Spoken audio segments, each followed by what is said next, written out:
Hello， 我是那個大叔，很高興又來到我的遊戲頻道。今天繼續帶來全軍破敵戰錘山的對戰影片哦。然後看到這個就知道，我方這次使用的是矮人，那這個也是領主符文領主。那這次我是帶了否決符文，還有毀滅以及遲緩，多了一個有攻擊性的符文。那我們這邊看一下，我方這次的配兵稍微簡單了一點，矮人勇士，然後長驅戰士準備了4隊，1隊矮人勇士，這一隊是因為金錢的關係，所以出了這一隊，就是沒有算得很好。然後英雄出了大工程師，那主要有像是補充彈藥，然後還有彈道校準。這一些，然後最重要還有一顆閃光彈，這個非常好用。那這邊我方還帶了一台加農炮，主要就是為了讓剛開場的時候有說話的權利啊。然後旁邊放了一隊這個鐵龍手炮兵，為什麼放這麼遠呢？主要是不要讓我方的單位在前面擋住。那這樣子，其實如果對方單位有什麼想要衝刺過來之類的話，其實我要跑過來也是可以反應，因為這張地圖蠻大的。那這邊來介紹一下我方這邊比較特別的單位，這一個飛霹地精機，但是實際上來講，它好像是丟一大堆斧頭。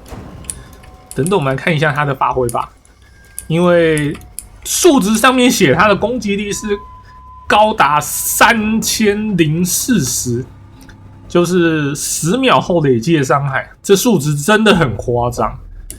我們等等來看看到底有沒有這麼恐怖吧。然後我們這邊來看一下對方這邊的陣營哦，這次的對手是綠皮，這次出的單位都是一個比一個可怕。好，我們正面看一下。正面這邊有史奎格獸群，總共帶了3隊強大的反步兵單位，然後黑獸人也出了3隊，有一隊還是精英版本，這個單位真的是恐怖中的恐怖。然後這邊出了地精、夜地精，還有卑鄙潛伏者，這一些都比較偏向於炮灰的那種等級。然後正中間還有2隊岩石巨魔。很可怕的反步兵的巨獸怪物步兵。那這邊還有2隊的，1隊的夜地精以及卑鄙潛伏者，這種單位都是有匿蹤能力的。剛開始基本上看不到，你沒有靠近它是看不到。好，我們來開始進入戰鬥吧。首先雙方剛開始都依賴着炮兵，有着遠程的優勢。沒有，我方在緩慢推進當中，對方在等我方推進。好，進入了射程範圍，我們看一下這些石頭能不能打到什麼東西。我們看一下，好險，我方這邊沒有收到什麼事。然後這邊要稍微講一下，其實當初我們以為它速度很慢的，這邊。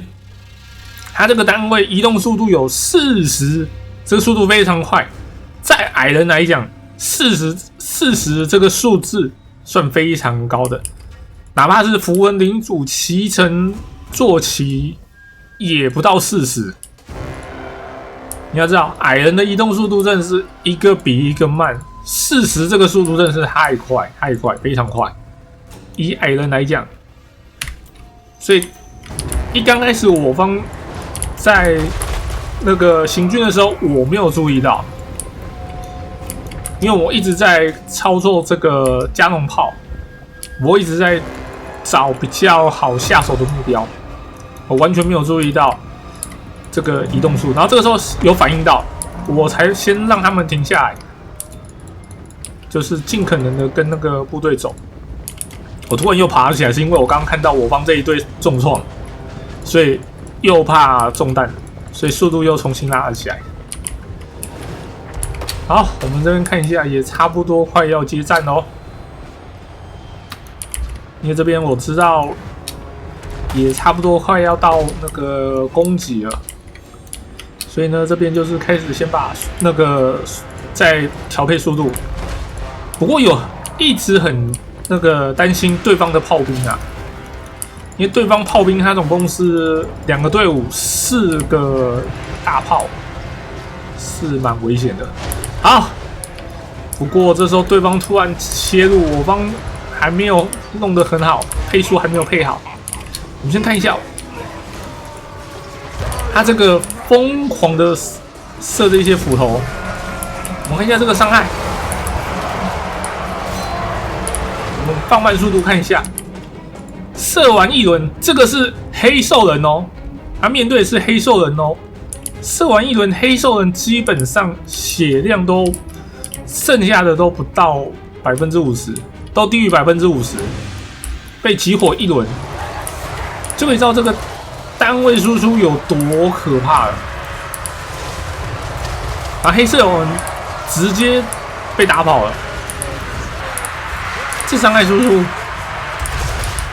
我們看一下，又在持續攻擊，不過他前後只有4發，它只有彈藥量只有4，所以一下就沒了。要配合大工程師去補彈藥。我們看一下這邊岩石巨魔這樣子衝撞，非常可怕。你看一下這邊，哇，岩石巨魔這個攻擊真是非常的血腥。我們看一下這邊。其實旁邊這邊比較大的威脅，黑獸人已經差不多解決掉了。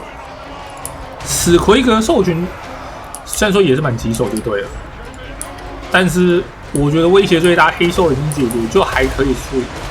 然後這邊就是補充一輪彈藥過後，要再繼續射擊。不過我好像沒有控制到。好，這邊再放了一個符文。哦，不是，是對方放了一個法術提升能力，不過他被那個大炮攻擊，真的是損傷非常嚴重。這邊岩石巨魔還撐得住，代表剛剛都沒有攻擊到他。啊，這邊就很可惜了，是還有彈藥可以攻擊，但是已經被對方的近戰部隊給黏住了，導致無法繼續攻擊，這非常可怕。哦。這時候對方開了襪哦，你要知道有開襪的那個綠皮是非常恐怖的時候。雖然說持續時間不久，但是這段時間是他的最強爆發時間。我們再看一次這個斧頭，這個一連串的攻擊下來，岩石巨魔也承受不住。這斧頭的攻擊真的很可怕。好，彈藥大概剩下1發，轉頭再繼續攻擊。我們再看一次，好，撞了一下，但是士氣沒了。然后這邊被史奎格獸群給纏上了哦，那炮組人員也不見了，只剩下符文領主跟史奎格獸群在硬打。好，炮組人員下來了，畢竟沒有彈藥了，也就只能直接貼近了。好，史奎格獸群也解決完了，啊，剩下對方的那個法師薩滿，他在到處跑。不過這個時候魔法之風可能也消耗差不多了，我們看一下能不能抓到他。不行，矮人要抓這種單位真的非常的辛苦。好，這邊我又填充彈藥了一隊。不是，更正，看錯。我想說怎麼看到一堆彈藥幾乎是全滿，原來是大工程師，真的是抓不到，非常困難。好，对方的後面的炮兵也解決了，對，士氣基本上也差不多要見底了，剩下法師還有岩石巨魔。這種單位就是到後期有機動性還是很難處理，就非常討厭。好，法師也舉白旗走掉了，那岩石巨魔士氣也撐不住啊。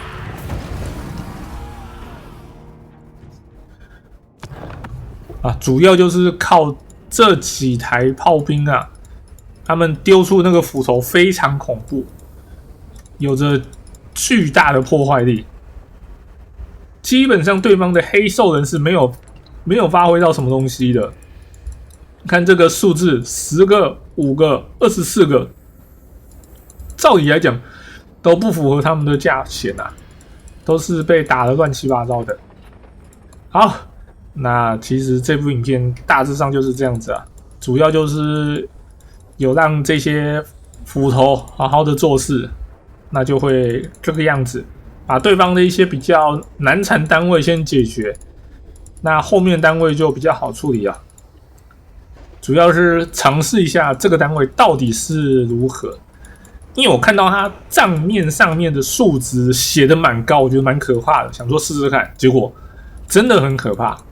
但是彈藥少，然後攻擊距離只有90，也太近了，其實很危險。要不是對方基本上是全近戰的話，這種單位要發揮，其實我覺得難度真的很高。好，那以上就是今天影片內容了。如果喜歡的影片，幫我點個讚，並且分享出去。我是那個大叔，我們下次再見，拜拜。